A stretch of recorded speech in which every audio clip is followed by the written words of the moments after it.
We began our search for Kiely at Prosser Creek Reservoir on August 21st at 10:40 a.m. We placed 2 sonar boats in the water. By 11:15 a.m., Nick detected an object underwater using cutting-edge Garmin sonar technology. I was able to then confirm that it was in fact a vehicle in roughly 14 feet of water.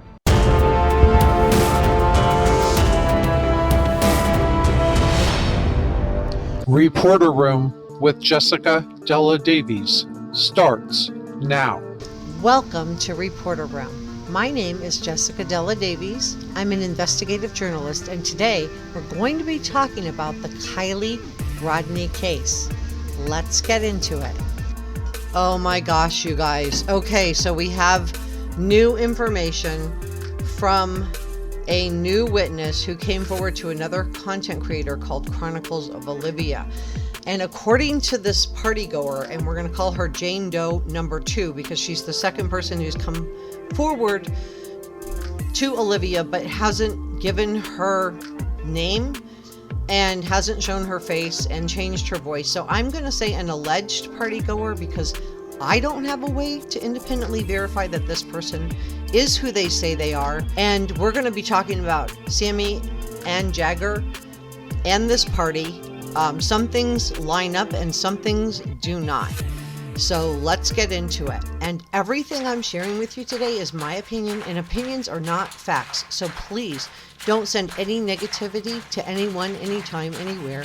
This video is for educational and entertainment purposes only. If you haven't subscribed, please do. Like, hit the notification bell so you don't miss a live stream or when I upload my next video. So let's talk about Sami. Sami's claim of being a party organizer may not be true. According to Jane Doe number 2, Sami was not an organizer of the party at all. She says that the senior farewell party was actually organized by 3 boys. Jane Doe number 2 also claims that one of the 3 boys who organized the party did not attend the party. I think that's interesting. And we're going to talk about Jagger too in a second, so please stay with me. So Jane Doe 2 says that she actually saw Kiely and that Kiely did appear to be intoxicated. Jane Doe says that people were upset because the generator was turned off around 12:15 a.m. and therefore the music wasn't playing in the wee hours of Saturday, August the 6th. So could this be related to the mass exodus of cars from the party that was reported by 2 campers? One of the things I find most interesting is that Jane Doe 2 says that Kiely told her she had a ride home. However, Sami's account of this whole ride home and her phone call that she received from Kiely never made sense to me. But hear me out, I have a theory on this. Sami says that she heard the party going in the background at 12:36 a.m. She says she heard music and people. But if the generator was pulled, was there music playing at 12:15?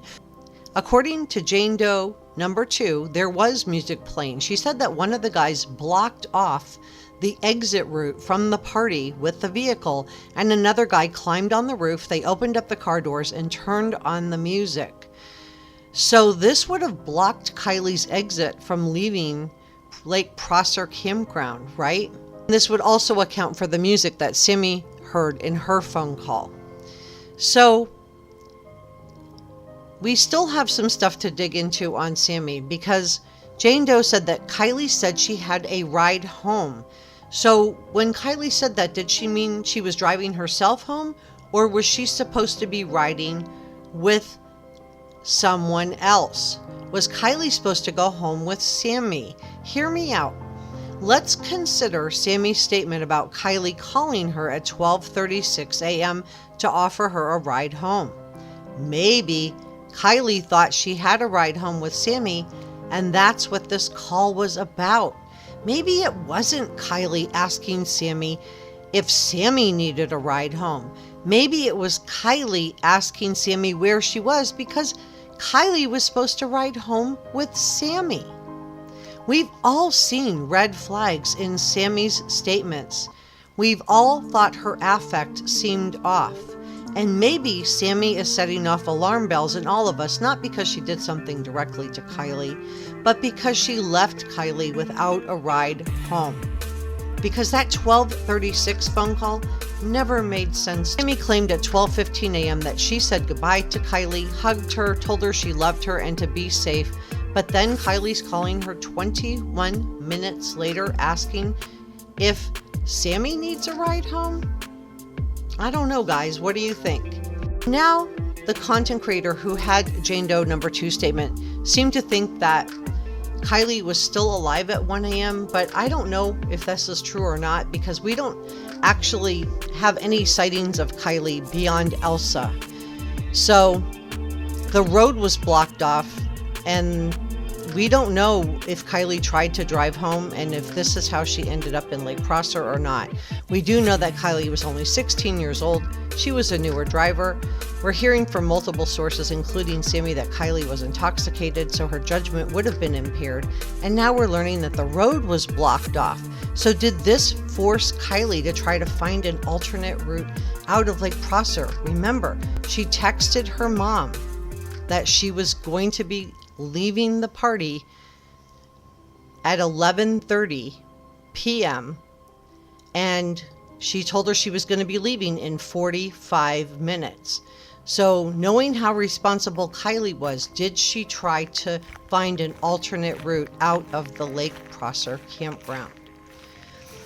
Jane Doe 2 also pushed back on the claim that someone came forward to Zav Girl about Kate and Jagger being in bed together. She said this was not true. She said that she did not see Jagger at the party.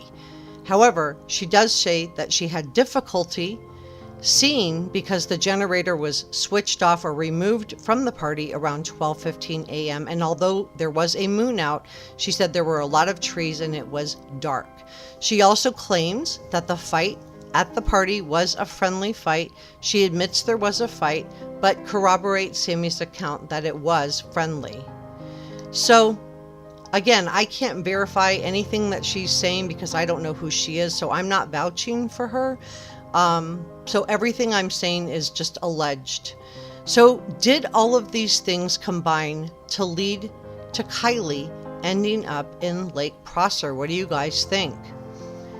If so, then Sami didn't do anything wrong except abandon Kiely. And Jane Doe 2 also confirmed about the 200 people at the party, and this lines up with the reports we've heard from law enforcement that there were 200 to 300 people at the senior farewell party. Jane Doe number 2 says that she never saw Jagger Westfall at the party, and I guess there was a news article that came out when Kiely first went missing that said that Jagger was at the party, but Jagger has always stated he was 4 hours away, and law enforcement did confirm this. She also said she did not see, and this is interesting, Sami hanging out with Kiely. So wow, that was like a bombshell because that blows Sami's portrayal of herself and Kiely as being apart for only, quote, mere moments and then coming back together, right? So everything that Jane Doe does share lines up with a lot of what we've heard from other party goers, except Sami. Sami was not an organizer of the party, and she did not see Sami with Kiely. So that's really interesting. So none of this comports, though, with road assistant guy's statement. His name is Nick, and he said that he saw Kiely and a guy on either Friday, Saturday, or Sunday at noon or 11 a.m. So maybe he saw her on Friday and not Saturday or Sunday. He did turn over his dash cam footage to law enforcement, and he believes that he did see Kiely on either Saturday or Sunday after checking his GPS. That was when he was out at the Boca Reservoir.